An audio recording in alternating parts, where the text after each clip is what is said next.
Shalom, selamat pagi Bapak Ibu, Saudara dimanapun berada. Mengucap syukur saat ini kita boleh kembali bersama-sama dalam anugerah Tuhan untuk terus berdoa bagi bangsa kita agar bangsa kita mengalami lawatan Tuhan. Kita bersyukur berita-berita yang kita dengar, bangsa kita telah mengalami banyak pemulihan, banyak campur tangan Tuhan yang terjadi. Namun kita percaya di waktu-waktu yang akan datang Tuhan akan makin pulihkan bangsa ini. Tuhan makin pakai kita semua anak-anak Tuhan di bangsa ini untuk menjadi garam dan terang yang akan membawa kebangkitan yang besar, kebangunan yang besar bagi Indonesia. Mari saya ajak Bapak Ibu Saudara untuk melihat dalam surat Filipi pasal yang ketiga mulai ayat yang ke-10 sampai ayat yang ke-16. Filipi 3 ayat 10 sampai yang ke-16. Judul perikop di sana dituliskan mulai ayat yang 1b adalah kebenaran yang sejati. Mulai dari ayat 10 surat Filipi pasal 3 demikian sabda Tuhan. Yang ku kehendaki ialah mengenal Dia dan kuasa kebangkitannya dan persekutuan dalam penderitaannya, di mana aku menjadi serupa dengan Dia dalam kematiannya, supaya aku akhirnya beroleh kebangkitan dari antara orang mati. Bukan seolah-olah aku telah memperoleh hal ini atau telah sempurna, melainkan aku mengejarnya, kalau-kalau aku dapat juga menangkapnya. Karena aku pun telah ditangkap oleh Kristus Yesus. Saudara-saudara, aku sendiri tidak menganggap bahwa aku telah menangkapnya. Tetapi ini yang kulakukan. Aku melupakan apa yang telah di belakangku dan mengarahkan diri kepada apa yang di hadapanku, dan berlari-lari kepada tujuan untuk memperoleh hadiah, yaitu panggilan surgawi dari Allah dalam Kristus Yesus. Karena itu marilah kita yang sempurna berpikir demikian. Dan jikalau lain pikiranmu tentang salah satu hal, hal itu akan dinyatakan Allah juga kepadamu. Tetapi baiklah tingkat pengertian yang telah kita capai, kita lanjutkan menurut jalan yang telah kita tempuh. Kekasih Tuhan, surat Paulus kepada jemaat di Filipi ini menunjukkan satu kerinduan di mana hati Tuhan ingin jemaat Filipi dan kita anak-anak Tuhan di masa kini mengalami yang namanya, saudara, pengenalan akan Kristus, mengenal pribadi Kristus dan mengenal kuasa kebangkitan Kristus dalam hidup kita. Yang baru percaya Kristus sebagai Tuhan dan Juru Selamat, saudara, Tuhan juga menghendaki saudara kita untuk bertumbuh di dalam iman. Yang sudah lama percaya kepada Tuhan Yesus Kristus, perintah yang sama pun juga Tuhan berikan. Kita harus bertumbuh di dalam pengenalan akan Tuhan. Kita harus melanjutkan ya menurut jalan yang kita tempuh masing-masing untuk makin mengenal Tuhan. Saudara, ayat yang ke-10 dalam Filipi pasal 3 dikatakan, diterjemahkan dalam firman Allah yang hidup seperti berikut. Sekarang saya telah melepaskan semua hal lain. Saya sadar bahwa itulah satu-satunya cara, saudara, satu-satunya cara untuk mengenal Kristus dengan sungguh-sungguh, untuk mengalami kuasa yang menghidupkannya kembali, serta untuk mengerti apakah artinya menderita dan mati bersama dengan Dia. Saudara, Tuhan Yesus telah mati dan bangkit bagi kita. Beberapa hari yang lalu kita memperingati hari Jumat Agung dan Paskah. Bagaimana Kristus yang menebus dosa kita. Dia yang mati agar kita mengalami, saudara, kehidupan. Dia yang memberikan segala-galanya dalam kehidupan manusia, agar manusia yang percaya kepadanya mengalami hidup yang kekal. Saudara, Tuhan rindu agar kuasa yang menghidupkan, yang membangkitkan Tuhan dari kematian itu dialami oleh setiap kita, sehingga kita boleh makin mengerti bagaimana penderitaan, bagaimana kehidupan Yesus selama ada di dunia menjadi cara, saudara, satu-satunya dengan kesadaran penuh, ya, diterjemahkan demikian, satu-satunya cara untuk mengenal Dia dengan sungguh-sungguh dan dapat mengalami kuasa Allah secara totalitas. Mari kita fokus untuk mengejar Tuhan Yesus, artinya mengejar Sang terang, Sang pemberi anugerah, mengejar Sang pemberi keselamatan, mengejar Tuhan dengan pikiran yang sempurna, saudara. Ayat 15 dikatakan, karena itu marilah kita yang sempurna berpikir demikian, yaitu berpikir sempurna. Saudara, kalau kita mau bertumbuh di dalam Tuhan, kita harus mengejar kebenaran yang sempurna. Kita harus mengejar pengertian-pengertian ilahi yang makin sempurna. Kalau hari ini pengertian kita tentang firman masih sangat minim, kejar dan minta Tuhan beri kehausan untuk mengejar firman, sehingga pengertian pikiran kita dipenuhi dengan hal-hal yang sempurna yang dari Tuhan. Perhatikan orang-orang yang mencari Tuhan, perhatikan orang-orang yang belum mengenal Tuhan. Mereka ingin berpikir sempurna, mereka ingin bertindak sempurna. Namun ketika bertindak sempurna, berpikir sempurna didasari oleh sesuatu yang tidak sempurna, maka mereka akan melakukannya di dalam kedagingan, dan itu menghasilkan dosa. Tapi orang yang berpikir sempurna akan dimulai dan diakhiri melalui dan di dalam firman Allah yang sempurna, melalui Alkitab yang Bapak, Ibu, Saudara, dan saya mungkin di rumah kita pasti ada. Mungkin kadang terlupakan, mungkin kadang terabaikan. Tapi itulah yang sempurna, yang harus menuntun kita menuju pikiran-pikiran yang sempurna, sehingga kita boleh mengenal Kristus dan kuasa kebangkitannya kita alami di dalam seluruh kehidupan kita. Saudara, apa sih yang akan kita miliki, saudara, ketika kita mengenal Tuhan, ketika kita mengenal Kristus yang menyelamatkan? Ya, saudara, Paulus sudah tidak mengejar yang namanya keselamatan, karena keselamatan itu sudah diberikan Yesus dalam hidupnya. Dia yang namanya mengejar kedewasaan atau seperti Kristus yang dia kejar, seperti Kristus yang harus dia hasilkan dalam kehidupannya. Dia telah memiliki keselamatan, karena keselamatan itu Tuhan yang memberikan. Keselamatan itu anugerah. Manusia tidak akan bisa mencapainya dengan kekuatannya. Keselamatan hanya ketika kita percaya dan mengaku menyerahkan hidup kita kepada Yesus Kristus, maka kita menerima keselamatan itu. Tetapi yang harus kita lakukan adalah menjadi seperti Kristus. Saudara, mari kita lihat orang yang mengejar hidupnya, ya saudara, ya menjadi seperti Kristus. Ayat 11 dikatakan, supaya aku akhirnya, saudara, beroleh kebangkitan dari antara orang mati. Aku beroleh kebangkitan dari antara orang mati, saudara. Agar kita mengalami kuasa kebangkitan dari yang namanya kematian. Saudara, kalau Bapak Ibu membaca dalam terjemahan firman Allah yang hidup, Filipi 3 ayat 11 ini akan mudah dimengerti. Seperti ini, saudara. Oleh karena itu, apapun akibatnya, saya akan hidup di dalam kesegaran hidup baru yang dinikmati oleh mereka yang telah dibangkitkan dari antara orang mati. Kita yang masih hidup belum mengalami kematian fisik. Mungkin ada di antara saudara yang pernah mati suri terus hidup lagi. Tapi kebanyakan orang yang masih hidup belum mengalami kematian.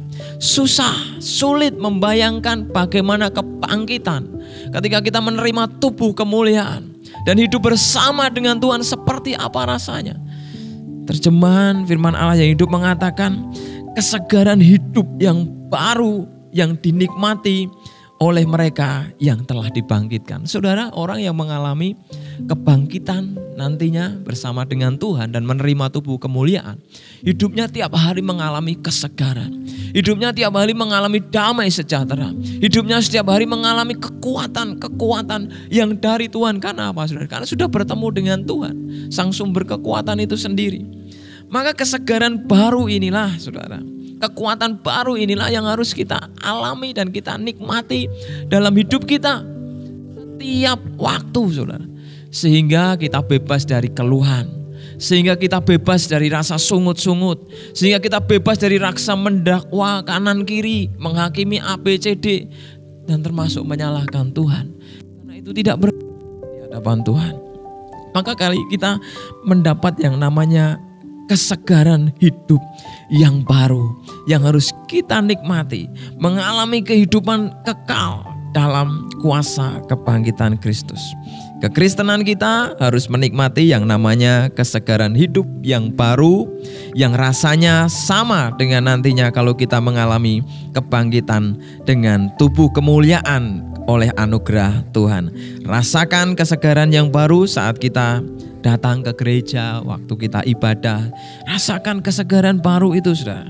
Rasakan waktu kita bersama keluarga dalam persekutuan, dalam kehidupan keluarga.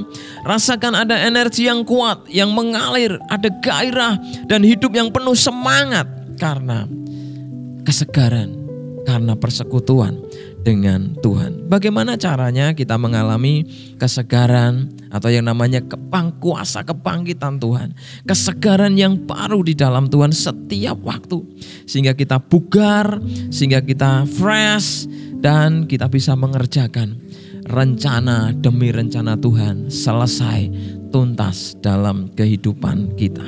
Saudara, bagaimana kita mengalami kesegaran itu sehingga hidup kita lebih efektif untuk melayani Tuhan dan sesama, sehingga hidup kita berkenan di hadapan Allah. Yang pertama, mari kita mengejar terus kehendak Allah.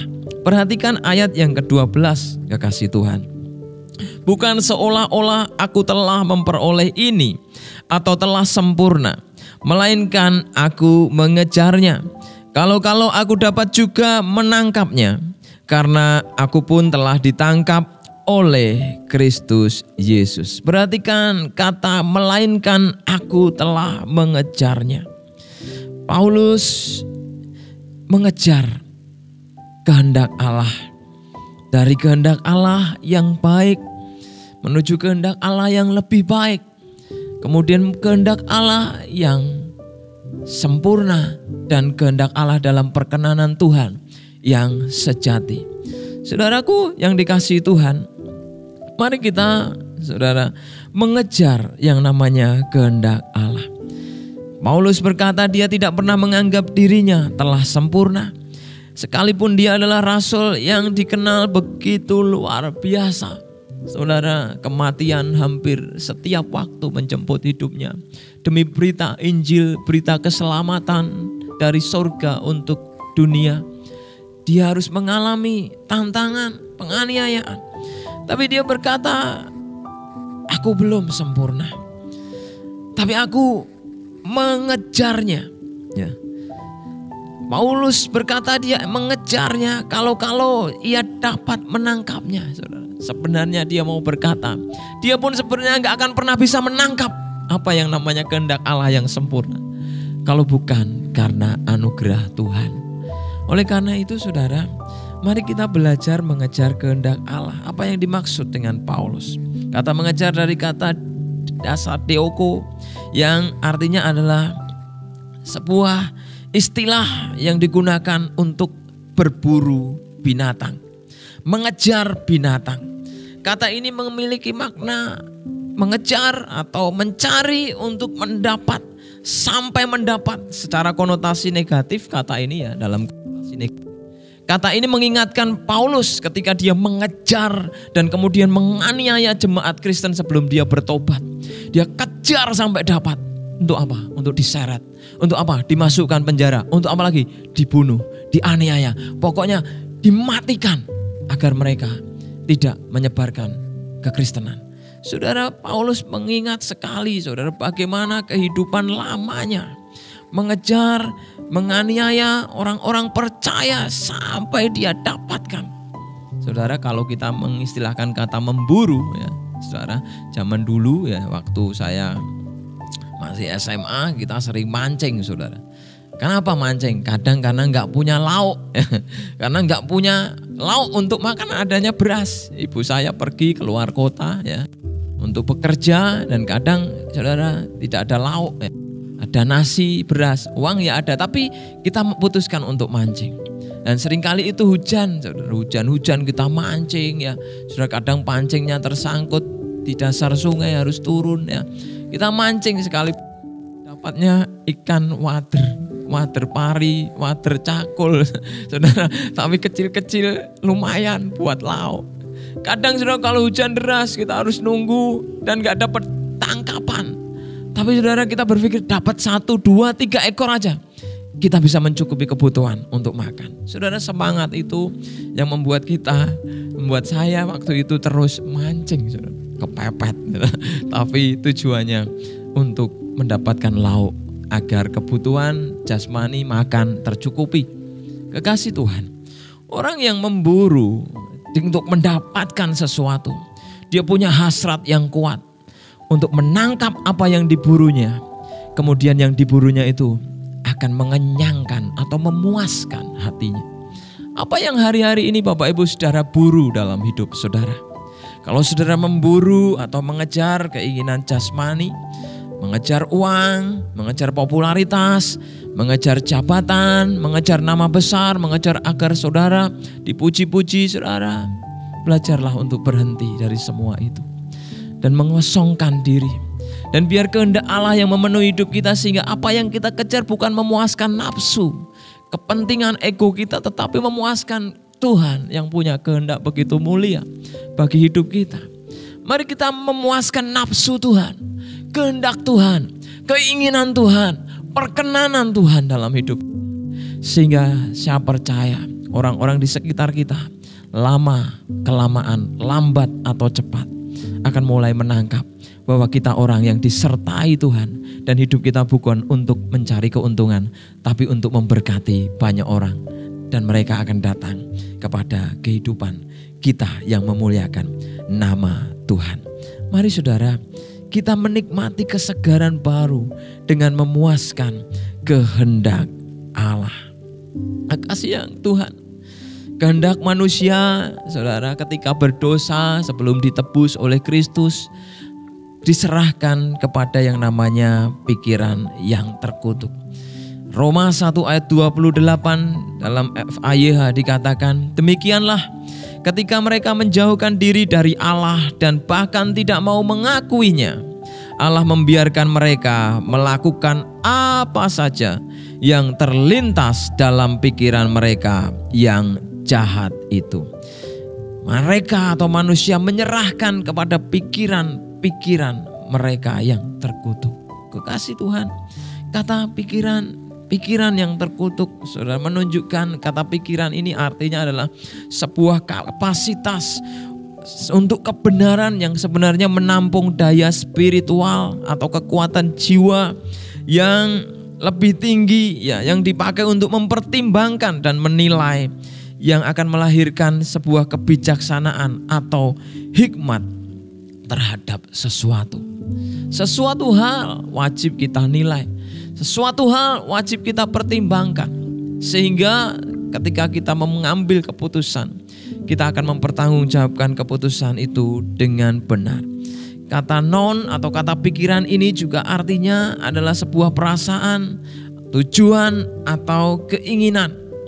Dan kata yang terkutuk artinya ya sudah dari kata adikomon yang diartikan dengan yang tidak dapat bertahan dalam ujian. Jadi pikiran yang terkutuk itu adalah pikiran yang tidak mampu bertahan dalam ujian. Kalau hari ini kita tidak tahan uji terhadap tantangan, karena pandemi yang datang, kesulitan yang menerpa badai yang datang dalam hidup kita, kita jatuh dalam pencobaan, saudara, tanpa sadar kita telah menyerahkan pikiran itu kepada pikiran yang terkutuk. Tuhan ingin kita tahan uji, amin. Tuhan ingin kita strong, finish strong sampai akhir. Maka jangan bersungut, bersyukurlah.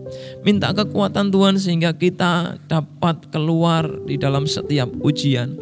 Bertahan di dalam setiap ujian sehingga kita tidak menyerahkan kepada pikiran kita sendiri, tetapi kepada firman, kepada kehendak Allah.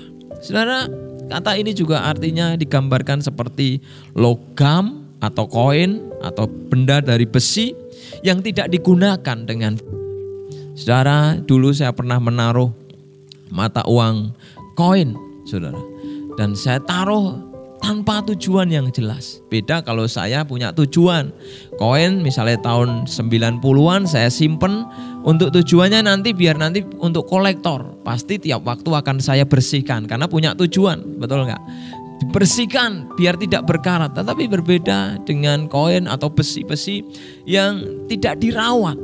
Dibiarkan begitu saja tanpa sengaja tersimpan dan akhirnya bisa berkarat. Terjadi yang namanya karat dan akhirnya rusak. Saudara, tanpa sadar, saudara, pikiran-pikiran yang tidak baik dalam hidup kita yang kita simpan akan menjadi kutuk dalam kehidupan orang percaya. Simpanlah firman Tuhan, simpanlah janji Tuhan, simpanlah masa depan, simpanlah perkataan-perkataan Tuhan dan taruh dalam pikiran hati kita sehingga kita dimampukan untuk melakukan kehendak Allah yang sempurna. Kekasih Tuhan, mari kita mengalami kesegaran baru dengan kita melakukan kehendak Tuhan, mengejar kehendak Tuhan. Jangan menyerah apapun keadaan, kesulitan. Tuhan sanggup menolong saudara. Tuhan sanggup mengangkat kita dari keterpurukan. Dia tidak membiarkan kita sendiri. Jangan kecewa kalau waktu Tuhan belum datang kepada saudara. Bersabar, tetap tahan uji, sehingga kita pasti akan menuai setiap janji Tuhan dalam kehidupan kita. Yang kedua, mari kita fokus pada sasaran. Fokus kepada sasaran, kepada tujuan Tuhan. Lihat ayat yang ke-13. Saudara-saudara, aku sendiri tidak menganggap bahwa aku telah menangkapnya. Tetapi ini yang kulakukan. Aku melupakan apa yang telah di belakangku dan mengarahkan diri kepada apa yang di hadapanku dan berlari-lari kepada tujuan untuk memperoleh hadiah, yaitu panggilan surgawi dari Allah dalam Kristus Yesus. Inilah cara berpikir yang sempurna, yaitu fokus kepada sasaran, kepada tujuan. Saudara, fokus artinya adalah prioritas dan konsentrasi. Ada prioritas dalam kehidupan kita ketika kita belajar fokus kepada sasaran yang Tuhan ingin kita lakukan, yang Tuhan kehendaki dalam hidup kita. Ada prioritas-prioritas. Mungkin saudara, prioritas-prioritas kita tumpang tindih. Ya, apa yang harusnya kita dahulukan malah kita taruh di belakang. Apa yang harusnya di belakang malah kita depankan. Karena apa saudara? Karena kehidupan manusia dipengaruhi, pertimbangan mereka dipengaruhi dengan perasaan. Ya. Saudara, ada seorang namanya Simpson. Ya, sering saya sampaikan. Ketika Simpson dipakai Tuhan luar biasa. Simpson yang artinya cahaya matahari, kekuatan dari Tuhan yang tidak terhentikan. Tapi suatu kali saudara, dia jatuh cinta dengan perempuan baik di lembah Sorek maupun Delila. Kemudian perasaan hatinya saudara, ia serahkan ya kepada pilihan-pilihan yang salah dan akhirnya saudara, dia mengalami banyak hal. Memang di salah satu sisi kedaulatan dan rencana Tuhan dia melakukan saudara tanpa dia sadar kehendak Tuhan agar bangsa Filistin dikalahkan oleh orang Israel melalui pelayanannya. Tapi di sebelah sisi kehidupan yang lain rupa-rupanya dia tidak bisa mengerti sebuah kedewasaan yang harus dia hasilkan dalam hidupnya. Saudara, kehidupan yang diberi karunia artinya adalah apa yang diberikan Tuhan bagi kita. Itu ditabur saudara dalam hidup kita oleh Tuhan dan bukan campur tangan manusia. Tetapi taburan dari Tuhan itu harus menghasilkan yang namanya produktivitas, buah ya, yang disebut buah roh atau karakter. Jadi apa yang kita berikan kepada Tuhan, itulah apa yang muncul buah-buah dalam kehidupan kita. Itu yang kita berikan kepada Tuhan. Tapi karunia yang Tuhan beri pasti dengan sendirinya Tuhan akan membawa banyak hal dinyatakan dalam kehidupan kita. Kasih Tuhan, Simson ketika mendengar rengekan Delila, saudara, seharusnya janji Tuhan yang paling secret, paling rahasia dalam hidupnya, dia simpan baik-baik sehingga orang tidak satupun, ya kecuali mama papanya, orang tuanya, tidak boleh tahu janji itu. Karena itu adalah kelemahan dia. Karena itu adalah satu hal yang bisa menggagalkan rencana Tuhan dalam hidupnya kalau dia sampaikan kepada orang yang tidak mengerti kehendak Tuhan. Tetapi karena dikatakan di dalam Hakim-Hakim, saudara, kalau saudara baca, ya, Simson, saudara, ketika ditaklukkan Delila, di pasal 16, saudara, Delila merengek-rengek berhari-hari lamanya. Simson awalnya kuat, mungkin dia berdoa, saudara, Tuhan tolong aku, dia kuat. Hari kedua merengek-rengek, dia berdoa lagi, dia kuat. Akhirnya ketika dia hanya mendengar rengekan dan tidak lagi berdoa, tidak lagi mendengar firman, akhirnya dia memutuskan untuk mengikuti kata hatinya dan menuruti Delila. Dia memberitahu, saudara, apa yang seharusnya tidak perlu dia beritahu, seharusnya tidak perlu dia beritahu. Dan akhirnya lewat Delila hidupnya mulai hancur. Dia kemudian dapat ditundukkan, dikalahkan, ditangkap, matanya dibutakan, dan dia masuk penjara. Memang ada keajaiban Tuhan lagi yang Tuhan buat dalam hidupnya, mengalahkan orang Filistin. Tetapi saudara, ketika apa yang seharusnya dalam hati kita, saudara, seharusnya dipenuhi dengan rencana, janji Tuhan, kehendak Tuhan, mulai yang namanya gugur dalam hidup kita, ya. Karena perasaan-perasaan, ya saudara, karena perasaan itu dipicu karena keadaan yang terjadi, ya, kesulitan ekonomi, tidak dapat jodoh, lagi sakit, ya saudara, hati kita akan mudah tawar. Bapak Ibu saudara, hari ini terbaring sakit, kuatkan iman saudara. Hari ini Tuhan izinkan terjadi, Tuhan ingin kita mengeluarkan produktif sehingga kita memuliakan nama Tuhan. Tiba waktunya nanti kalau saudara harus mengalami dipanggil Tuhan, engkau akan mengalami kemuliaan, kuasa kebangkitan yang jauh lebih mulia daripada kehidupan di bumi yang fana. Tetapi kalau Tuhan izinkan Bapak Ibu mengalami mujizat disembuhkan, itu artinya saudara akan dipakai Tuhan lebih lagi untuk melayani. Maka bersyukur, ya, fokus pada sasaran. Melupakan apa yang di belakang kita, saudara. Melupakan masa lalu, saudara. Melupakan apa yang telah lalu, saudara. Paulus berusaha meninggalkan masa lalu keyahudiannya. Dia meninggalkan kehebatannya dan dia berpikir atau menyerahkan yang namanya masa lalu yang begitu hebat secara manusia itu dengan istilah yang namanya sampah, saudara, atau skubalon, sampah, kotoran hewan, saudara. Semua yang aku capai hanyalah sebuah kotoran, sampah yang tidak berharga. Saudara, mari kita belajar melihat seperti Paulus. Saudara, dia berani fokus pada sasaran dengan melupakan yang namanya kehebatan, prestasi, kegemilangan, dan apa yang dia capai di masa lalu dan menyerahkan kepada Tuhan. Dia bukan hanya melupakan masa lalu, tetapi dia mengarahkan diri kepada apa yang di hadapannya. Mari kita mengarahkan diri dengan apa yang di hadapan kita saat ini. Saudara, kata mengarahkan diri ini adalah gambaran seorang pelari atau seorang atlet yang berlomba untuk sebuah tujuan, yaitu memenangkan yang namanya hadiah atau mahkota. Saudara, ketika kita mengarahkan diri, saudara, fokus kepada sasaran. Pastikan kita tahu apa sasaran kita, ya. Apa sasaran yang akan kita capai. Kalau Bapak Ibu saudara ingin bertumbuh maksimal di dalam Tuhan, mari buka hatimu, belajarlah peka sehingga sasaran demi sasaran yang Tuhan ingin kita capai, dapat kita kerjakan, anugerah dan ketaatan kita di hadapan Tuhan. Kita tahu ada prioritas-prioritas yang harus kita depankan. Apa saudara? Mencari Tuhan, berdoa, bersekutu dengan Tuhan, baca firman, belajar firman, melakukan firman. Saudara, melakukan firman begitu luas. Kepada sasaran artinya melakukan firman. Hari ini apa yang ingin Tuhan kerjakan dalam hidup kita?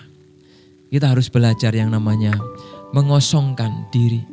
Kalau Tuhan ingin pekerjaan kita dipakai untuk memuliakan Tuhan, maka saudara pikirkan hal-hal yang untuk memuliakan Tuhan.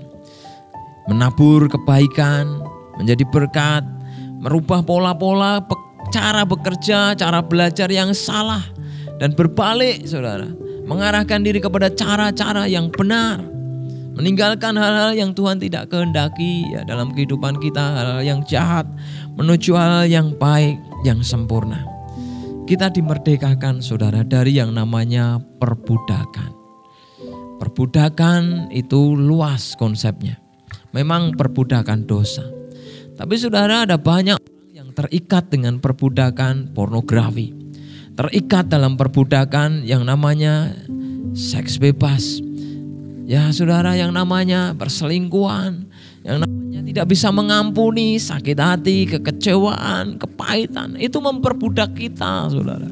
Dan membuat kita hidup di dalam seperti zaman hakim-hakim, dalam siklus yang berputar. Dan tidak akan pernah bisa keluar kalau kita tidak mau mengizinkan Tuhan untuk mengeluarkan kita dari sana. Saudara, mari kita lakukan firman. Melakukan firman bukan hanya saudara kita menginjil. Memang menginjil itu harus merintis gereja, mencari jiwa. Tapi melakukan firman juga, mari kita buka hidup kita agar sebanyak mungkin kita bisa menerima banyak orang datang kepada kita, sehingga mereka akan mengenal Yesus Kristus lewat keserupaan kita yang sama dengan Kristus, sehingga membawa mereka boleh diselamatkan dalam anugerah Tuhan. Paulus tidak pernah menilai dirinya benar. Dia tidak saudara berlebihan. Dia tidak menyatakan dirinya sempurna. Dia memperoleh pengenalan akan tuntas akan Kristus. Dia tidak menganggap bahwa pengenalannya yang terbaik, saudara. Tapi dia, saudara, mengenal Kristus, saudara. Bahkan dikatakan dia belum tentu tahu apa yang dia dapatkan, dia kejar, dia tangkap, dia miliki imannya hari itu. Tapi dia hanya ingin terus bergerak, terus maju, terus bangkit dalam terang yang menerangi selangkah demi selangkah dari kehidupan imannya. Saudara, janji Tuhan itu besar. Janji Tuhan itu ajaib. Kalau saya merenungkannya luar biasa. Tapi untuk mencapainya saudara, harus selangkah demi selangkah kita berjalan di dalam kemenangan. Jalan kemenangan yang Tuhan sediakan dalam kehidupan kita. Kalau saudara berpikir besar, saudara gak akan pernah bisa sampai.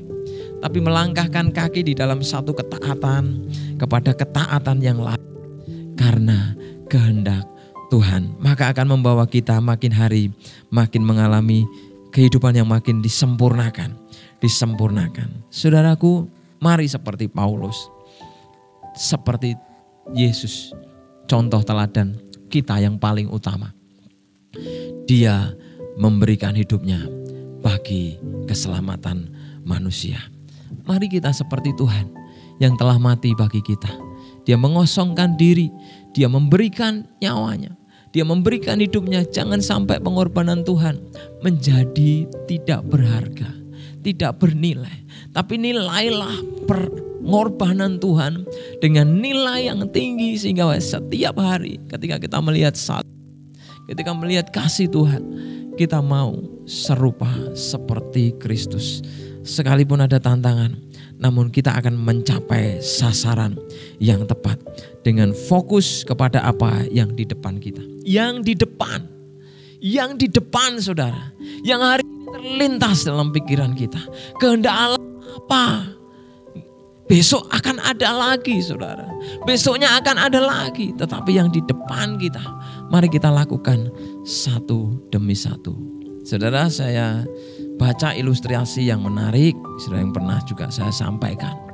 Seorang atlet bulu tangkis, saudara, Rudy Hartono, pemegang 8 kali All England. Suatu kali tahun 74 di semifinal All England, dia bertemu dengan Stuart Johnson, musuh bebuyutannya. Di set pertama dia sudah kalah 15-4. Gamenya 15 waktu itu. Set kedua dia ketinggalan 14-0, saudara. Dan gamenya adalah 15, satu angka saja maka Stuart Johnson akan melaju ke final. Saudara, reporter, wartawan sudah berkata, saudara, komentator berkata, sudah kalah, sudah kehabisan, kalah, sudah tinggal 1 maknil, saudara. Kalah, saudara. Tetapi saudara, Rudy Hartono berkata, saya mau dapat 1 poin. Dia berdoa, saudara, di dalam hatinya dia ingin 1 poin. 1 poin baginya 1 kemenangan, saudara. Kemudian dia mulai, saudara, dapat 1 poin, 1-14. Dia berkata lagi, aku mau 1 poin lagi. Dia dapat angka 2. Aku mau 1 poin lagi, dia angka 3. Seterusnya aku mau 1 poin lagi hingga akhirnya kedudukan imbang 14-14, terjadi yus dan harus menyelesaikan ke angka 17. Dan akhirnya dia minta 1 poin dan dia memenangkan set kedua dengan 17-14. Di set yang ketiga dia berkata yang sama, aku mau 1 poin saja. Aku mau 1 poin saja. Dan akhirnya di set ketiga dia menghabisi, saudara, lawannya dengan 15-0. Artinya, saudara, dari angka 14 musuhnya tidak mendapat angka lagi. Dan Rudy Hartono menggunakan 1 poin, minta 1 poin demi 1 poin menuju kemenangan dan dia menuju ke final. Saudaraku yang dikasih Tuhan, sebagai umat Allah, mari kita belajar mengarahkan diri seperti Paulus. Apa yang di depan kita, selangkah di depan kita, Tuhan mau apa? Minta kemenangan untuk menyelesaikan perkara-perkara dari Tuhan yang menyenangkan Tuhan. Minta 1 kemenangan demi kemenangan, hingga akhirnya gak terasa Tuhan panggil kita, kita berkenan dan Tuhan berkata, engkau hambaku yang setia, masuk dalam kemuliaanku. Saudara, orang yang fokus dengan jalan kemenangan Tuhan akan dapat menyelesaikan setia sampai garis akhir. Apapun tantangan saudara dan saya hari ini, mari putuskan untuk mengikuti terang Tuhan. Terang yang di depan kita, selangkah demi selangkah, tetaplah yang namanya mengejar, memburu kehendak Allah dan fokus kepada apa yang di depan kita. Sehingga hidup kita akan dipakai Tuhan menjadi terang dan berkat. Dan Tuhan pasti memberkati kita. Dan Tuhan pasti memberikan, saudara, banyak hal sehingga nama Tuhan dipermuliakan lewat kehidupan Bapak Ibu Saudara dan saya. Tuhan Yesus memberkati kita semua. Haleluya.